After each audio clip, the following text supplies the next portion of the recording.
All right, welcome back to Onebar and Lupagus Show. I'm Onebar with Lupagus. We're going to do top comments of the week. We're going to start getting this into our routine a lot more. We did this last year. It's fun. We bring on some of the best comments of the week and just talk about them.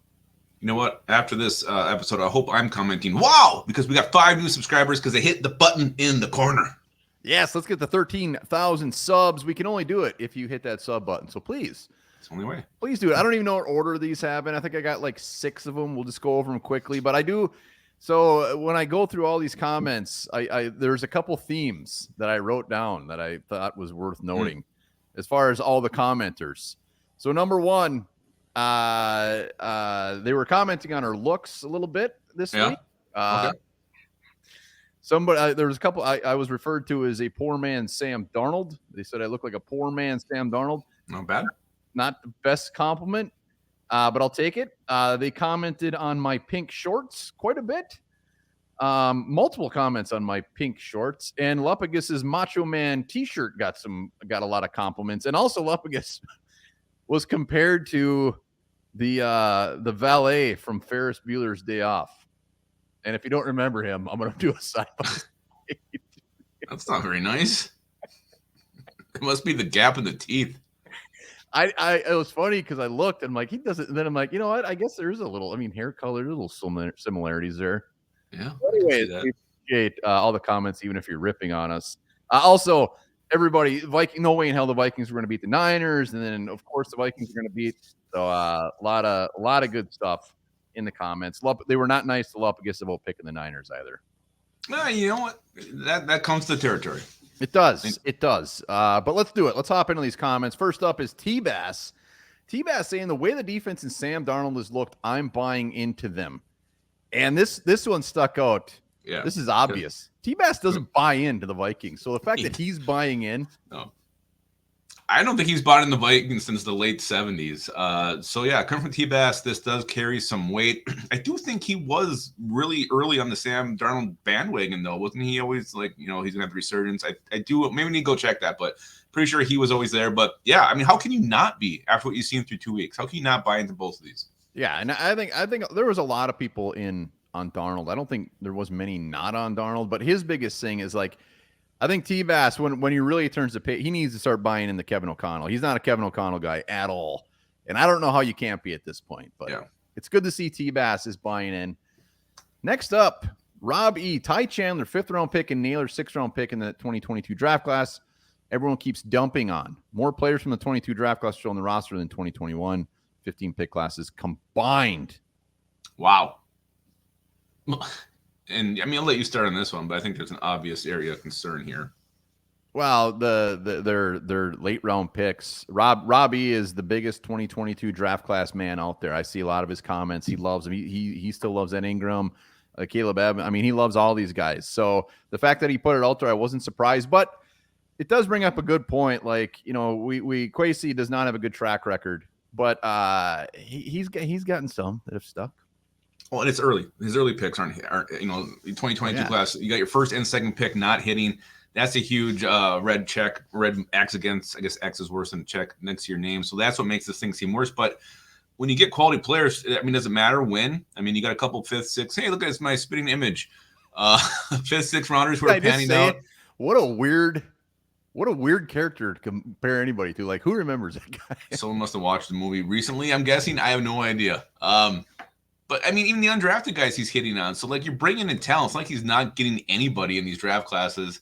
And, the jury's still out on, Mekhi Blackmon and see how he pans out when he's back and healthy. But awesome. I think just the fact that he missed on those early picks. We've had some, 5th-round guys, Jalen Roy, Cesar Tomoyo, who have been cut too, doesn't help. Well, yeah, and it's I take more out of it that those late guys are still there. I don't care if he's comparing it to 2021 or in those older years. A lot of those picks for late, like you can't. That's comparing apples to ding dong, so it doesn't carry a ton of weight. But compare me to that guy from Ferris Bueller. Well, hey, at least you got someone to compare to. I'm a poor man Sam Darnold. I can only imagine what that looks like. All right, Michael Carter says, anyone have nervous bowel feelings today? This was right before the Niners game. I'm more curious what nervous bowel feelings are. I think it's like a lot of farts, probably. A lot of farts, indigestion, gas. Battling I don't know. I wasn't nervous. I actually get more nervous when we're playing teams we're supposed to beat. I think that makes me have more nervous balls. Yeah, well, hopefully Michael is feeling better there. Jared Nailor going to officially make himself known in the league this week. This like he commented for the upcoming game here. This was right before the Niners game. Oh, so okay. Jalen Nailor, 2 games, 2 touchdowns, was wide receiver 2, beautiful block. Yeah. I guess my question is, like, I don't think he made himself known to the league, but I think he's validating that he's very good. I think he got himself out there and maybe in some fantasy circles. Here's a wide receiver 3. Guys had 2 touchdowns through 2 weeks. Also, just national highlights. How many times has that Justin Jefferson touchdown been shown across national media? And then you see the guy flying down the field to make the block in Speedy Nailor. So I do think it helped him get known, league wide. Yeah, absolutely. Deep leagues, Jalen Nailor, hell yeah. This is just the one I just did. All right. Stepping Razor Dell. On 3rd and 8 with 7:40 left on the clock, that pass to Nailor in triple coverage for 25 yards was more impressive to me than the bomb to Jefferson. Sam actually threw him open. That's big time. Was it more impressive than the long bomb? It was pretty damn impressive. That was the 3rd and 8 one. I was also very much impressed with the Brandon Powell one. Like, I saw that replayed in slow motion, how early he led him. Like, I mean, he threw that ball. Powell was still going out on his route, and he threw it back shoulder way before he made his break. So that was super impressive. Yeah, that triple coverage one was insane. I mean, he had multiple crazy throws in this game. Yeah, and again, Sam Darnold just like, I don't know what it is. I don't know if it's confidence or lack of caring at this point, but he's not scared to just fling that thing. It could be KOC influence on him. You know what? It could be. It could be. We got a final. I don't know what that even says. Harem Beth White. Harambeth White. The Gink is a mad man. Harambe the White. Harambe the White. Gink is a madman Viking berserker that's chasing that ball like he just took some Vikings mushroom herbal mixture and is berserking for that ball. I love the multiple. Yeah, I love the multiple uses of the berserk. I'm also picturing that old wrestler called the Berserker, who was not very good. But yeah, the dude plays with a fucking coal up his ass, on fire, running all over the place, making plays. His smarts and like how quickly he processes these throws where they're going. He almost had that second pick 6 on Sunday. The Ginker's the real deal.